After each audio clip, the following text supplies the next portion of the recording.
No voy a hablar de Cataluña hoy,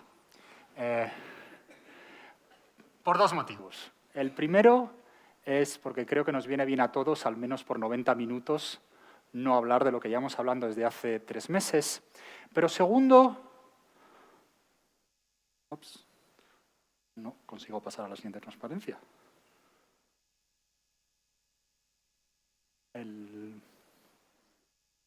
Sí. Pero segundo, aquí estamos, por esto.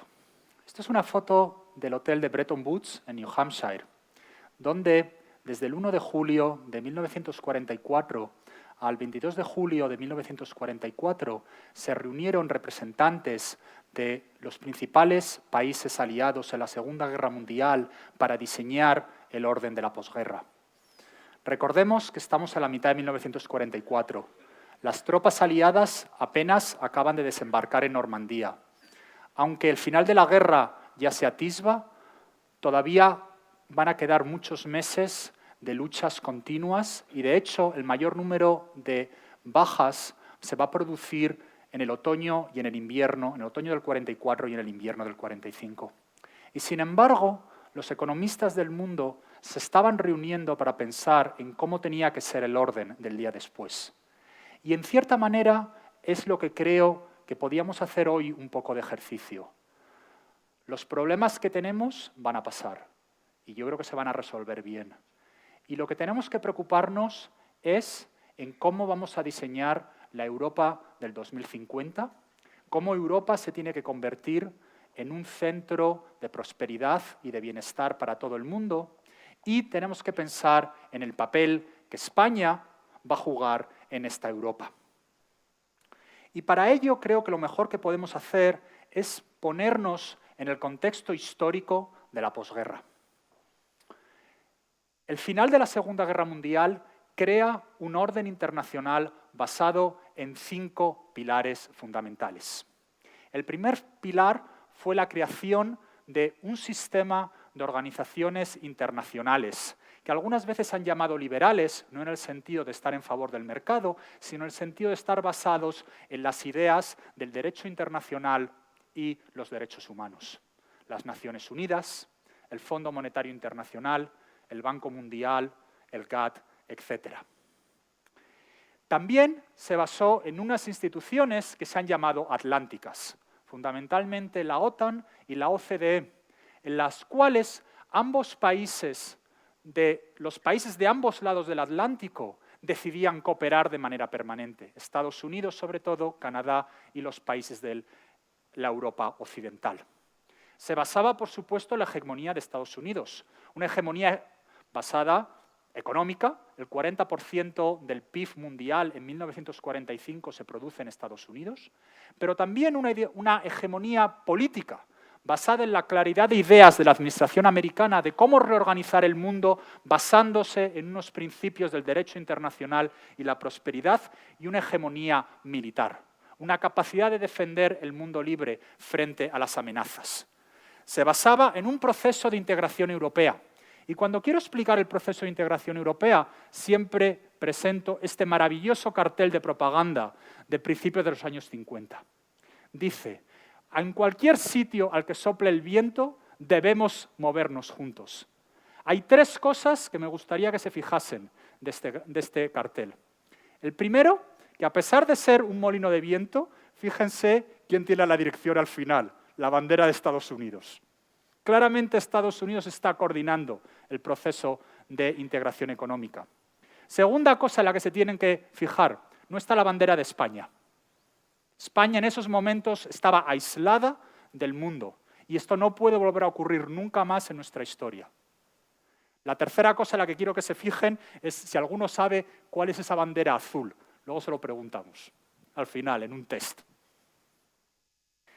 Y, por supuesto, el quinto pilar era la contención del comunismo y el expansionismo soviético. Este sistema tuvo un enorme éxito. Se generó un crecimiento económico como nunca ha experimentado el mundo. Si uno es francés y estudia historia económica francesa, este es un libro clásico. los 30 años gloriosos, en los que el autor describe una villa en Francia en 1945 y la misma villa en 1975, completamente transformada. Eso es lo que hace un mundo integrado, abierto, dispuesto al comercio internacional, crecimiento económico. Paz.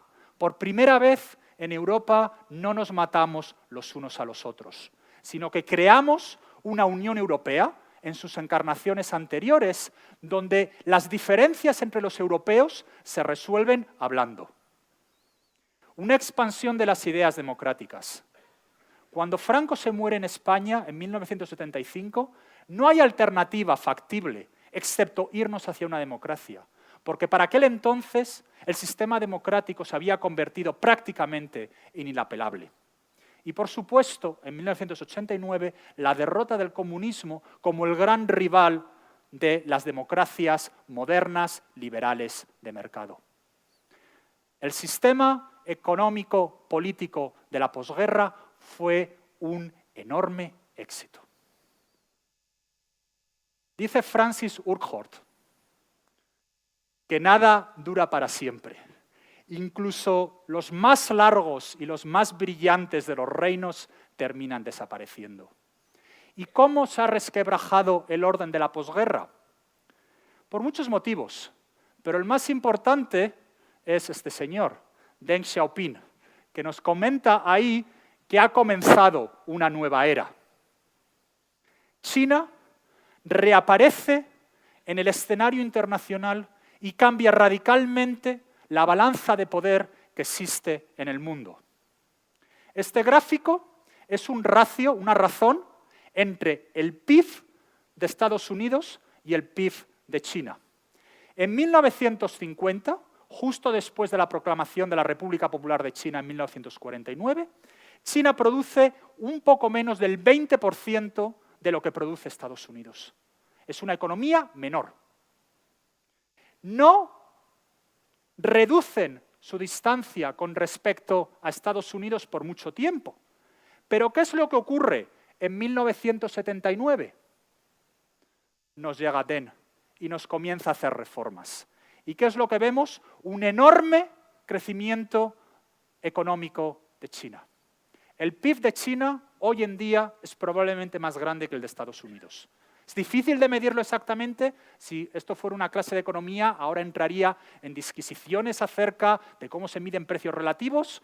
Da un poco lo mismo, que sea 5% más arriba, 5% más abajo. China ha vuelto a su posición natural. ¿A qué me refiero la posición natural de China? Esto es una comparación entre el tamaño de los barcos de la flota del Tesoro organizada por el emperador Zhongli en el año 1405 frente a la Santa María. Y lo que podemos ver, y aquí no nos hace falta ningún tipo de ejercicio de econometría avanzada, es que los barcos chinos eran ligeramente más grandes. No solo eran más grandes, eran barcos mucho más avanzados tecnológicamente. El mundo, a principios del siglo XV, es un mundo donde China tiene un liderazgo político, tiene un liderazgo económico y tiene un liderazgo tecnológico. Sorprendentemente, Europa va a venir desde atrás, va a adelantar a China, y China va a tener 2 siglos y medio, desde aproximadamente mitad del siglo XVIII hasta las reformas de 1979, donde pierde distancia con respecto a Europa, y luego lo que algunas veces se llaman los hijos de Europa, Estados Unidos, Canadá, Australia y Nueva Zelanda. Pero tarde o temprano tenía que ocurrir que China iba a ser capaz de reorganizar su sociedad y empezar a crecer. Esto hace que el mundo pase de ser este mapa, que es el mapa en el que nos estudiamos todos, al menos los que hicimos la EGB, donde España, mira qué casualidad, está justo en el centro, uno mira el mapa y ahí los españoles y Europa en general está en el centro, a este otro mapa. Un mapa donde el Pacífico está en el centro y donde España está en la periferia. No existe ningún motivo por el que este mapa es mejor que este otro mapa. Y este mapa refleja en estos días mucho más lo que es el mundo. Un mundo donde tenemos 1.300 millones de consumidores que producen más que el resto del mundo, y que van a seguir creciendo. Quizás no mucho, quizás poco, pero después de los chinos vienen los indios y viene mucha otra gente. Hay un tema incluso más sutil, que aquí en España no se habla de él. Lo de China seguro que ya lo han oído. Les estoy repitiendo cosas que ya han escuchado antes. Este mapa es un mapa de dónde está el centro de población de Estados Unidos. Si se fijan ahí, miren, yo vivo ahí. Eso es el condado de Montgomery. Ahí justo vivo yo. Si se fijan, en el censo de 1790, ahí es donde estaba el americano medio. Y fíjense lo que ha pasado en cada censo en los siguientes 200 años. El centro geográfico en sentido de actividad económica y de población de Estados Unidos se está trasladando hacia el Pacífico. Estados Unidos está dejando de ser un país de la costa este con mucho terreno al fondo, como el que tiene una casa y luego una parcela detrás, a un país que se está moviendo hacia el Pacífico. No solo es un movimiento geográfico, es un movimiento demográfico y de composición del ADN. En esa tabla les pongo la población asiática en Estados Unidos. En 1950 había 321.000 asiáticos viviendo en Estados Unidos, no muchos más que en una ciudad mediana de provincias en España. En el 2013 había 19.4 millones. Fíjense el enorme cambio que ha habido de composición demográfica dentro de Estados Unidos. Pero fijémonos en donde se produce el valor añadido de Estados Unidos. La área metropolitana de San José, Sunnyvale, Santa Clara. Esto, para los que no sepan, es Silicon Valley. 31,1% de la gente que vive ahí es de origen asiático. ¿Y se ve? Cuando uno está en la mitad de San José, yo voy mucho a Palo Alto, que es donde está Stanford, pues la verdad es que se ven muchísimos asiáticos. San Francisco, Oakland, Fremont, 23,2%. Los Ángeles, 14,7%. El 46% de los estudiantes de Berkeley, que es la universidad pública de élite de California, son asiáticos. ¿Okay? De hecho, la gracia es UC Berkeley, la gracia es University of Chinese in Berkeley. ¿Okay? El 24% en Harvard y el 25% en Penn. En mis clases de grado, los asiáticos además tienden a hacer grados en economía y en contabilidad y no en historia del arte o en periodismo, lo cual pues, está muy bien, ¿no? Cada uno que quiera lo que quiera. Simplemente estoy hablando de quién va a tener dinero de aquí a 50 años. En mis clases, normalmente tengo al menos un 50% de asiáticos. ¿Por qué esto es tan importante? Esto es tan importante porque Estados Unidos va a empezar a pensar mucho más en términos del Pacífico. ¿Por qué es natural para Estados Unidos entrar en la Segunda Guerra Mundial? Porque Roosevelt se piensa a sí mismo como un europeo trasplantado a Estados Unidos, pero se piensa como un europeo. Sus referentes culturales son Shakespeare, son Christopher Marlowe. Cuando un americano en los años 30 tiene dinero, ¿qué es lo que hace? Se va a París. Esto no va a ocurrir dentro de 50 años, cuando las élites americanas sean en buena medida asiáticas. Ellos lo que van a pensar es que el sitio natural al que ir a pasar las vacaciones de primavera de los colegios es ir a China o a Corea o a Japón. Y Europa les va a importar menos simplemente porque no tienen nada que ver con nosotros. Yo lo noto en clase, yo de vez en cuando digo, hombre, es que como dijo Aristóteles, y hay muchísimos estudiantes que me miran con cara a cuadros, pero claro, dices, hombre, es que no saben Aristóteles. Bueno, pues, ¿cuántos de ustedes saben mucho de filosofía china de la época clásica? Claro, ellos van a sus referencias culturales. Este enorme cambio en la estructura del mundo, a esta bipolaridad a la que vamos entre Estados Unidos, que va a seguir siendo enormemente dinámico y va a seguir creciendo porque se nota cuando uno está en Estados Unidos, a pesar de la persona que esté en la Casa Blanca, supone que Europa tiene que responder y tenemos que hacer algo al respecto. España, además, tiene que responder dentro de lo que es nuestro único proyecto sensato, una Europa fuerte y unida. Por eso les decía antes que no salía la bandera de España en ese cartel de la integración europea. El único futuro de España pasa siempre por Europa. Y luego, dado que estoy en Madrid, quiero dedicarle 5 minutitos al final hablar de lo que creo que es el muy importante papel que el área metropolitana de Madrid tiene que jugar dentro de España. Muchas cosas de las que hablar, voy a intentar entrar en ellas. Lo primero que quería hablar es una reflexión sobre Europa y las naciones-estado. Muchas veces se habla sobre Europa desde una perspectiva de federalismo idealista. Yo he conocido a un alemán y me llevo bien con un belga y me llevo fenomenal con los franceses y, por tanto, ¿cómo no vamos a tener una unión entre todos nosotros? Algo de razón a esta idea europea idealista no le falta. Pero existen fuerzas objetivas más importantes detrás del proceso de Unión Europea. Son las fuerzas que nos explican por qué la integración europea funciona en 1957, cuando se firma el Tratado de Roma, y no en 1857.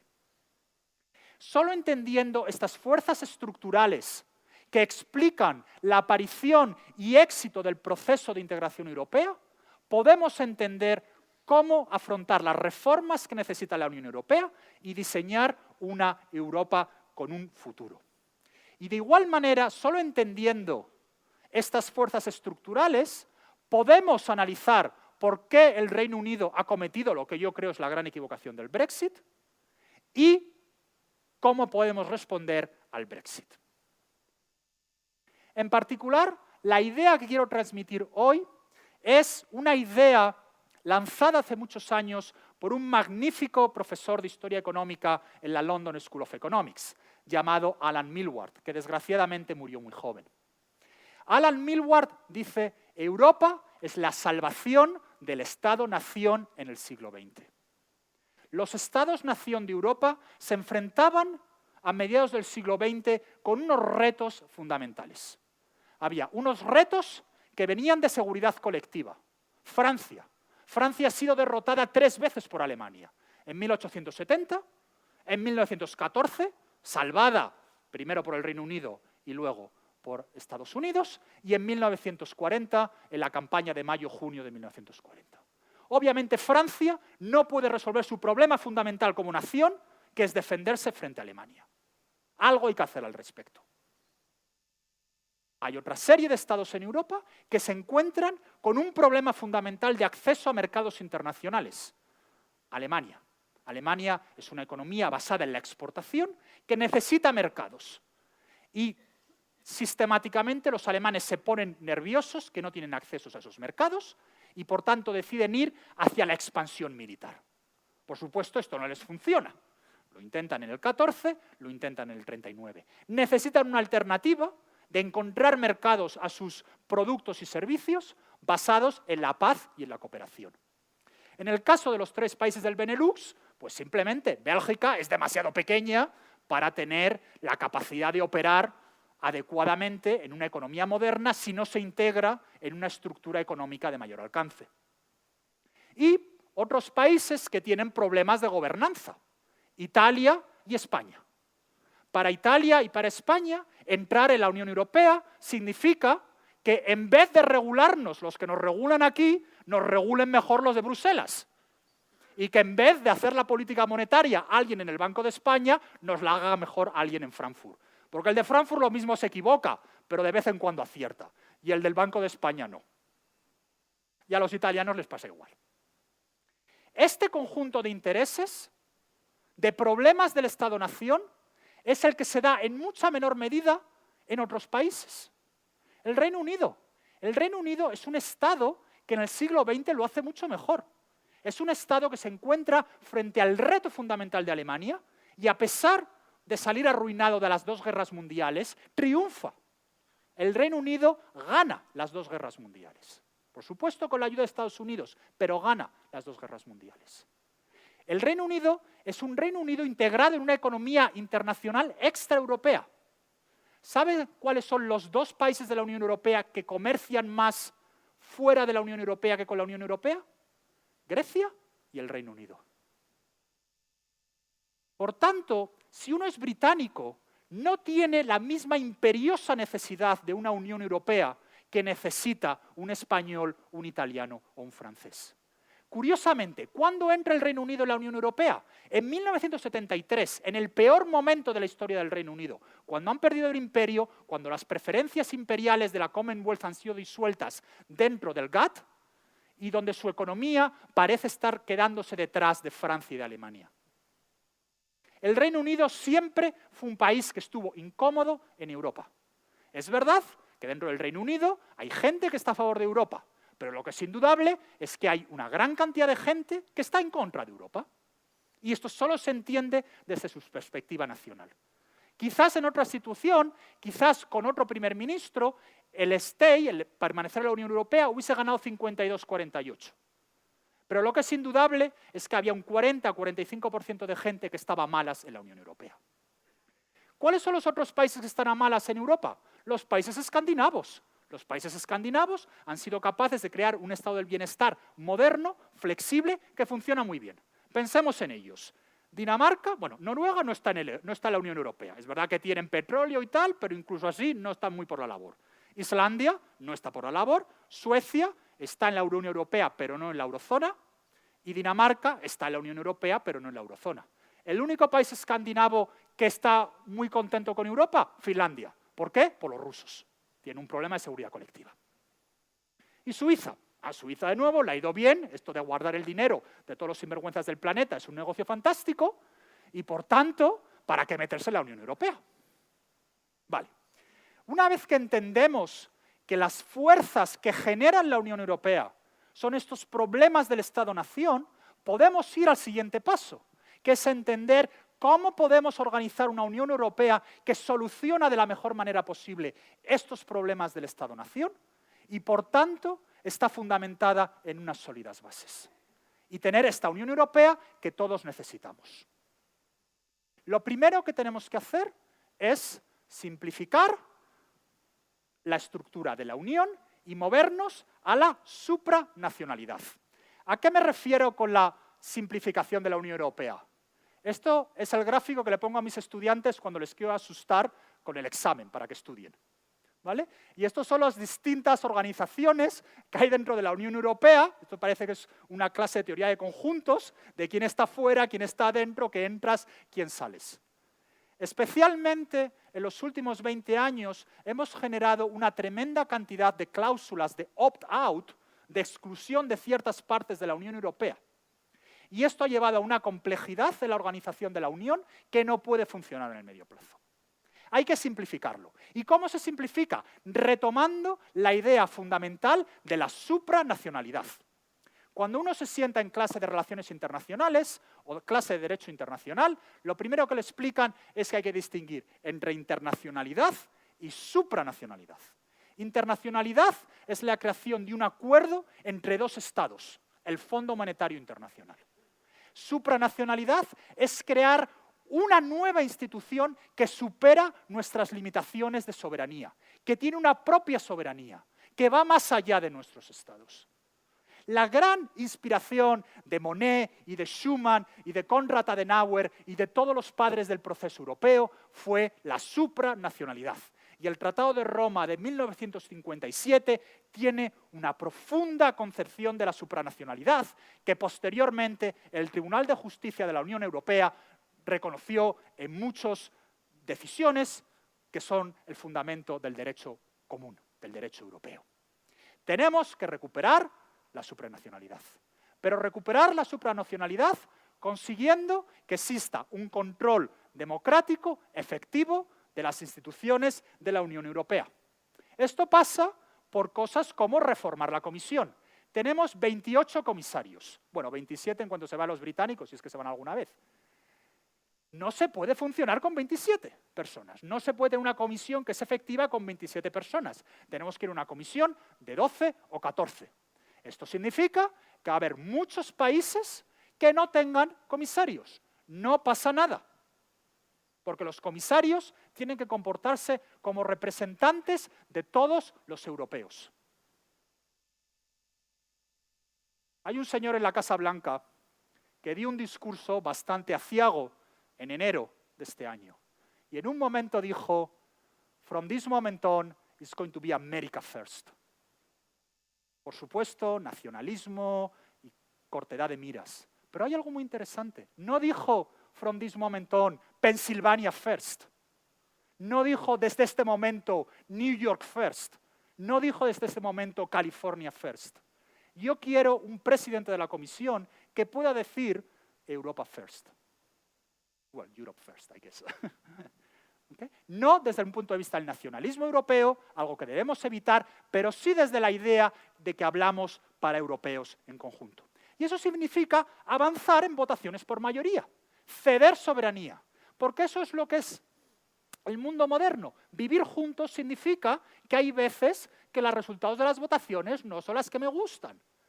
Y mis vecinos de Virginia votan distintos que yo en Pensilvania. Bueno, pues no pasa nada.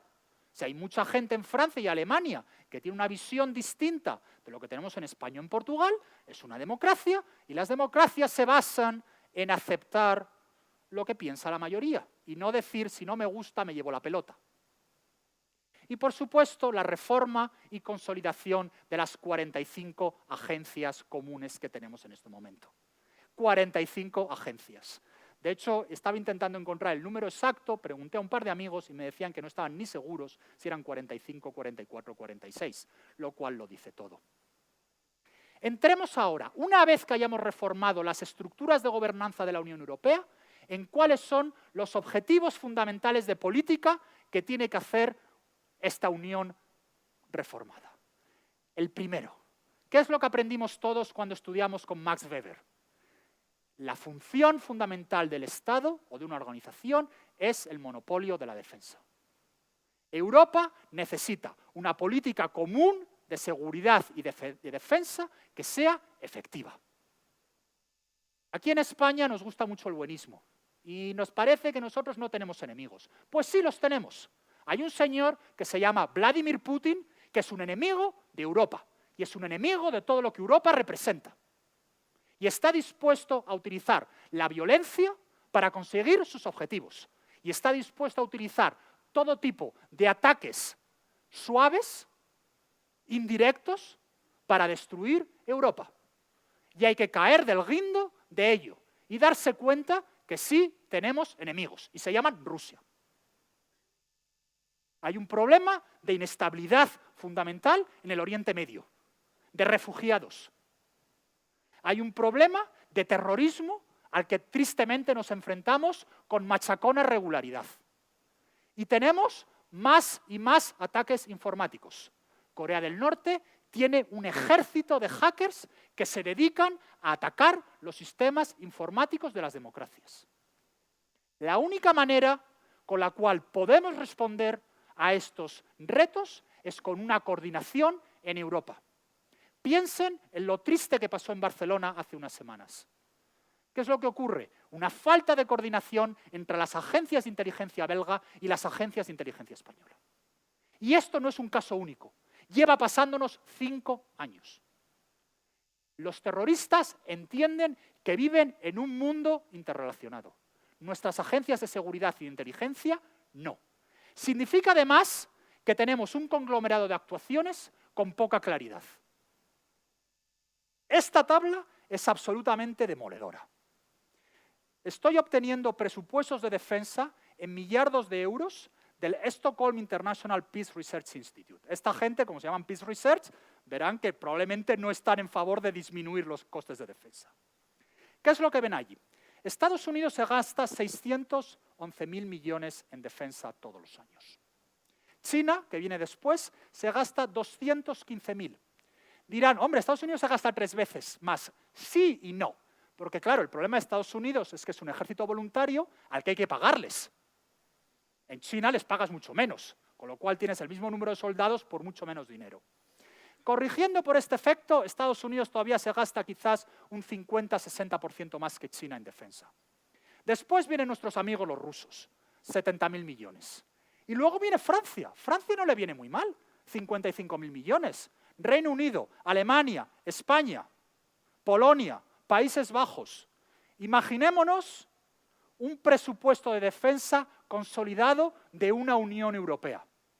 Y aquí ya estoy excluyendo el Reino Unido. Nos podríamos estar gastando 180.000 millones, que es lo que nos estamos gastando ahora, Esto nos daría unas capacidades de actuación muy superiores a las rusas y probablemente al mismo nivel de China. Por estar divididos, tenemos 27 ejércitos inoperantes, cuando podríamos tener un ejército común.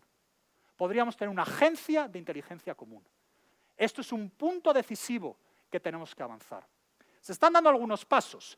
En junio se creó el Fondo Europeo de Defensa, en el cual la Comisión va a gastarse 500 millones en intentar que haya actuaciones conjuntas de defensa. Miré si esta noticia había sido comentada en la prensa española. ¿Saben en cuántos periódicos salió? En 0. En 0. Un tema tan absolutamente fundamental no es discutido en España. Después de la política de seguridad y defensa, tenemos que entrar en economía. Europa tiene unos problemas muy serios de crecimiento económico en el largo plazo. Parte de ellos nos vienen por unos problemas demográficos. Luego, cuando hable de España, voy a volver a ellos, con lo cual no quiero decir mucho ahora. Tenemos una necesidad de una política común de migración. No puede ser posible que la política para emigrar a Italia sea distinta de la de emigrar a España, cuando una vez que estoy en Italia puedo moverme a España. Esto no tiene ningún sentido. Como no tendría ningún sentido una política de inmigración en California distinta de la política de inmigración en Pensilvania. Y además tenemos que diseñar una política común de migración que se base en obtener el talento y el capital humano que Europa necesita. Básicamente, Europa tiene que empezar a importar a la gente lista del planeta. Tenemos que reformar el mecanismo europeo de estabilidad y crear un mecanismo europeo de reestructuración de deuda soberana. Tiene que haber un mecanismo claro por el cual en el futuro, si hay problemas de deuda soberana, sepamos cómo afrontarlos. Y necesitamos transformar el mecanismo europeo de estabilidad, que por cierto es un tratado internacional, no es parte de los tratados de la Unión por culpa de la República Checa, se convierta en una estructura supranacional dentro de la Unión Europea y tenga la capacidad de organizar los rescates financieros que se necesiten en el futuro. Necesitamos una política común fiscal, con una reforma del presupuesto comunitario.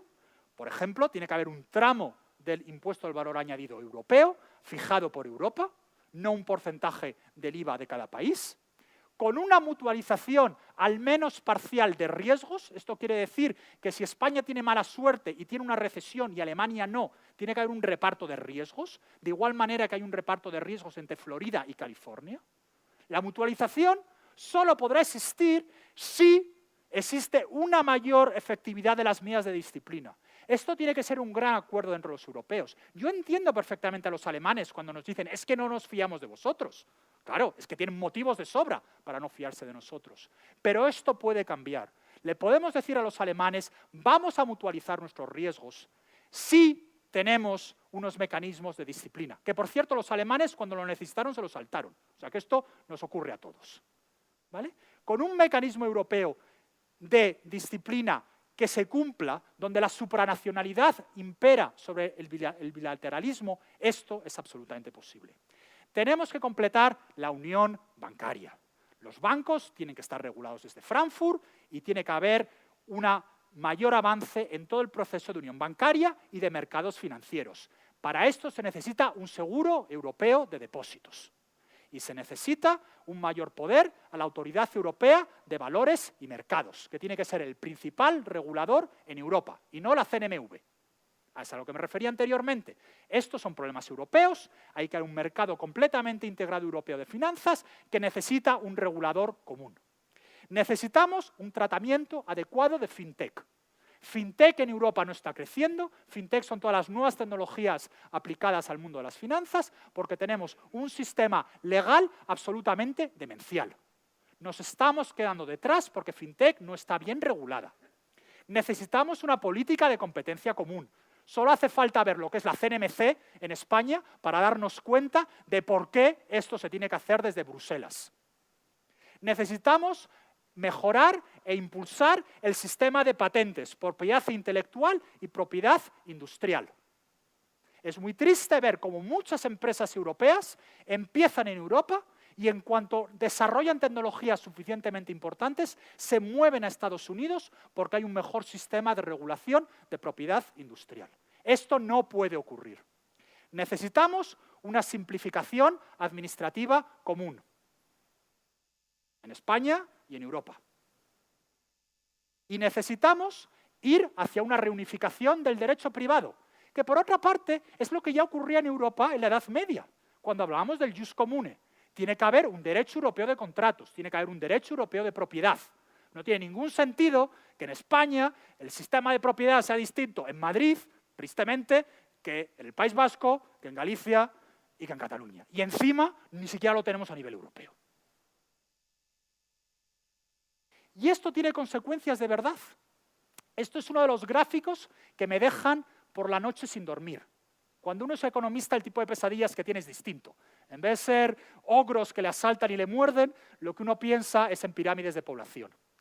Esta pirámide de población es de edad de empresas. A la derecha, Europa.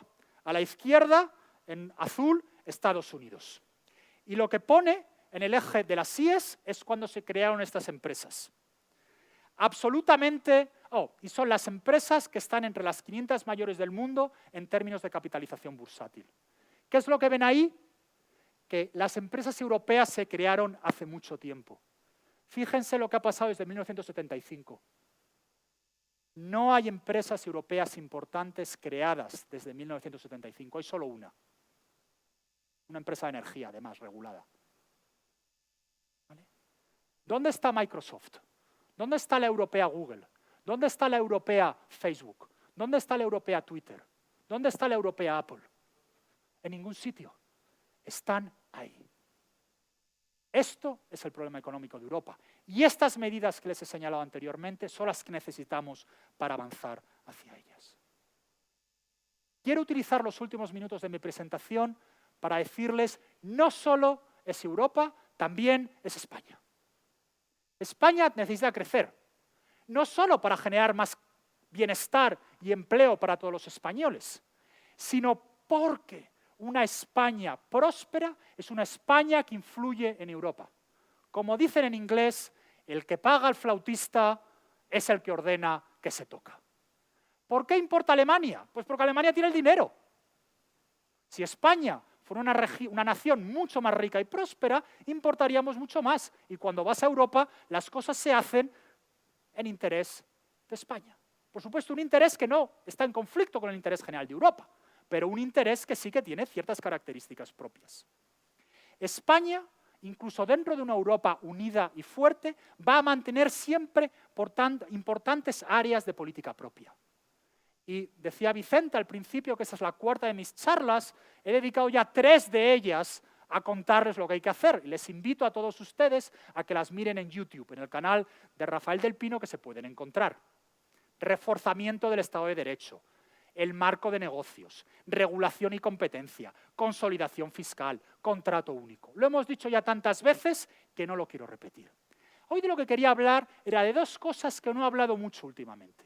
La primera es demografía. Estas son la cantidad de nacimientos que hay en España. En 1900 nacieron 627.000 españoles. En 1974, que es el año en el que más españoles nacieron nunca, o sea que si usted es del 74 es de la cohorte más grande, nacieron 688.711 españoles. En el 2016 nacieron 400.008. Nacieron menos españoles en el 2016 que en el 39, que fue el mínimo de la guerra civil. Con este tipo de demografía no se puede sostener el estado del bienestar. No se puede. Simplemente. Es imposible. Y no va a funcionar tampoco trayendo a 40 o 50 millones de inmigrantes, porque el sistema social y político no va a ser capaz de digerirlo. España necesita recuperar unas tasas de fertilidad. Por supuesto, nunca vamos a llegar a unos niveles muy altos, pero sí a unos niveles un poco más sensatos.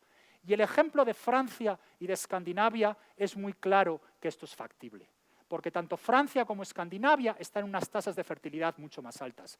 Por cierto, 2050 Europa va a parecer muy distinta, porque Francia va a tener una población relativa mucho más grande con respecto a Alemania que la que tiene ahora. Acuérdense de lo que les digo. Necesitamos reformar el mercado del trabajo. La gente no tiene muchachos, primero porque no encuentra un trabajo y no encuentra un trabajo estable. La mejor política de fertilidad es el contrato único. Pero también hay que reformar los horarios, hay que introducir un sistema fiscal que ayude a las familias y necesitamos un plan completo de conciliación familia-trabajo. Y necesitamos una política de capital humano que se base en todos los niveles y, sobre todo, en la selección de élites. España tiene que ser capaz de seleccionar las élites que funcionan en Europa.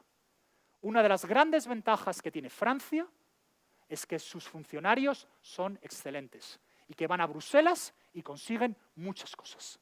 Y España, creo, tiene todavía mucho que aprender de lo que hacen los países punteros de Europa. Me voy a ir un poquito de tiempo, pero me van a perdonar, porque quiero hablar al final de Madrid. Simplemente porque estamos en Madrid y porque creo que Madrid en estos momentos, con Brexit y con la salida de Londres de la Unión Europea, tiene una ventana de oportunidad increíble.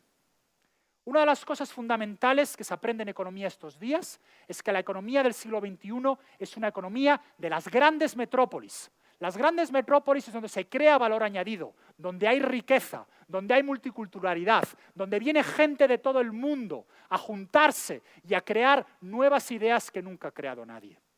Nueva York, San Francisco, Singapur, Shanghái, Londres, París.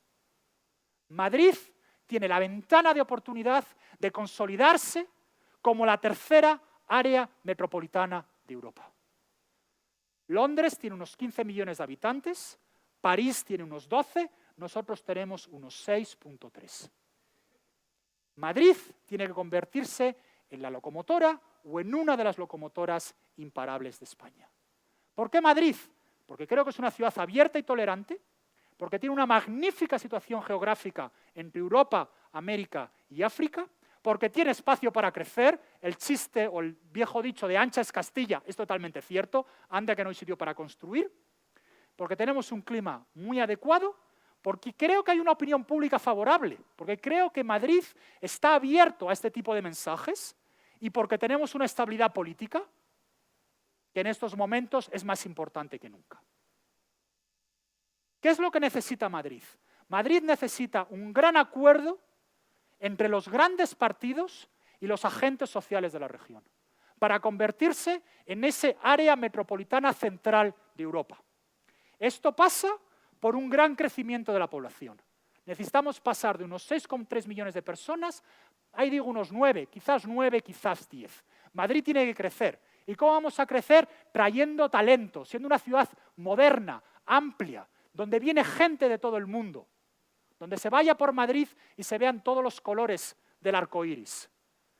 Madrid va a crecer si tenemos un sistema educativo de primera calidad.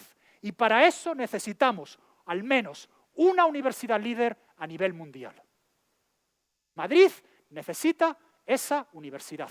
Si no tenemos esa universidad que pueda competir con London School of Economics o con Oxford o con la otra que hay en Inglaterra, o con las grandes universidades americanas, no vamos a poder ser capaces de competir.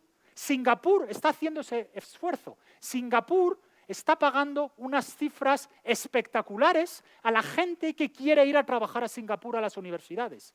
Y las universidades de Singapur han venido de la nada a ser las mejores universidades de Asia en 15 años. Hombre, entre vivir en Singapur y vivir en Madrid, yo creo que la mayoría de la gente preferiría vivir en Madrid. Tenemos que tener un marco de lo que algunas veces se dice en inglés doing business, de la facilidad de hacer negocios que sea el mejor del mundo. Necesitamos una infraestructura física y necesitamos una infraestructura legal. En primer lugar, la Comunidad de Madrid tiene que liberarse de todo el tipo de regulaciones absurdas que ha pasado la Asamblea de Madrid en los últimos 20 años. Y la Asamblea de Madrid tiene que centrarse en convertir a Madrid en el mejor sitio para hacer negocios de toda Europa. Y para ello necesitamos, por ejemplo, una comisión independiente de evaluación que constantemente fiscalice que esos pasos para transformar Madrid en una gran área metropolitana mundial se estén cumpliendo. Déjenme que les acabe porque ya he abusado de su paciencia en exceso. El mundo está cambiando y está cambiando muy rápidamente. A algunos les gustará y a algunos les gustará menos. Pero no está en mi poder, ni en el ninguno de ustedes, pararlo. Europa se enfrenta a unos retos muy serios con una preparación inadecuada. Y sin embargo, aún tenemos suficiente campo de maniobra por medio de la reforma de las instituciones europeas, por medio de la creación de políticas de seguridad, de defensa, económicas, potentes, que nos permitan convertirnos en un actor de primera importancia en el mundo de Estados Unidos, China, India, etc. España, y más en concreto Madrid, tienen un papel fundamental que jugar en esta transformación. Y Madrid en concreto tiene una enorme ventaja de oportunidad que no puede ser desechada. Muchas gracias.